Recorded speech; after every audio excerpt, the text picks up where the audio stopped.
I wanted to take some time in this segment to just give this to you.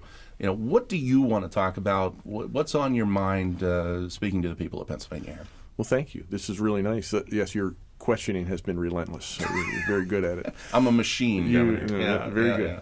No, I'm actually leaving here. I'm going to go to another roundtable on the opioid epidemic in Pennsylvania. I think this will be my 16th, going around the state.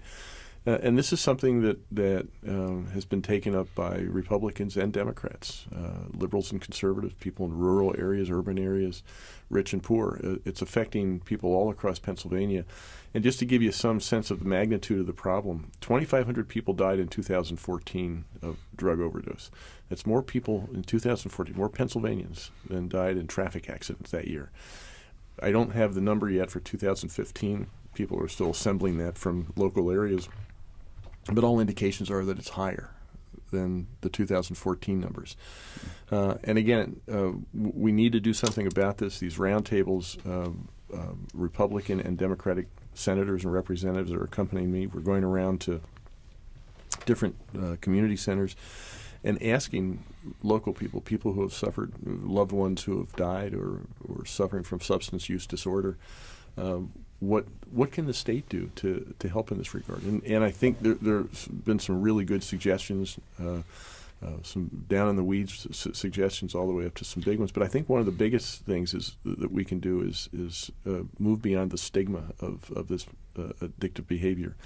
Someone's brain is wired a certain way, and they are subject to addictive behavior. That's a medical condition, and we need to treat it as that. It will require some different approach. So, as you've been, you still have a question. I do. I have a follow-up, Governor. I should have you call on me for every.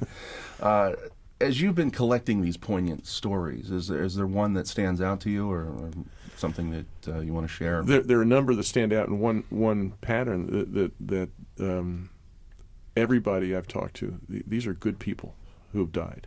These are good people who have fallen victim to substance use disorder. A high school football star, 11th grade, blows out a knee, goes to get the knee fixed and has some pain medication afterwards, happens to be one of those people whose brain is wired to say, so you become addicted to the painkiller, prescription drug, an opium-based drug, and when that prescription runs out and you can't get it refilled, where do you go? Well, heroin's actually cheaper and still available on the street. And there are people out there, criminals, who prey on people with these medical conditions, and that is creating all kinds of problems. And so the theme is that these are good people, and family members are losing good people in their families, and it's a very sad situation. And the hope is that naloxone can maybe put a dent in some of those fatality numbers. At least it's not going to help the addiction rate. Right. It's not going to help. It's a first step. The naloxone,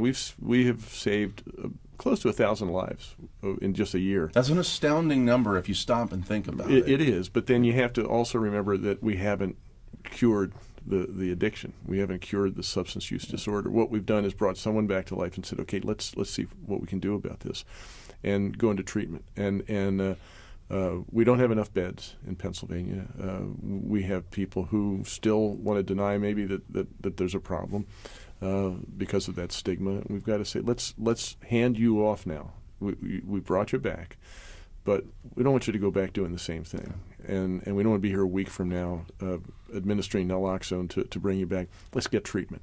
And we need to do a lot of things to make sure that we have that warm handoff. We need to make sure that we're doing what we need to do to make sure that people coming out of our prison system are not, they continue to get the treatment they need once they're back on the street. And we're not doing a good enough job there.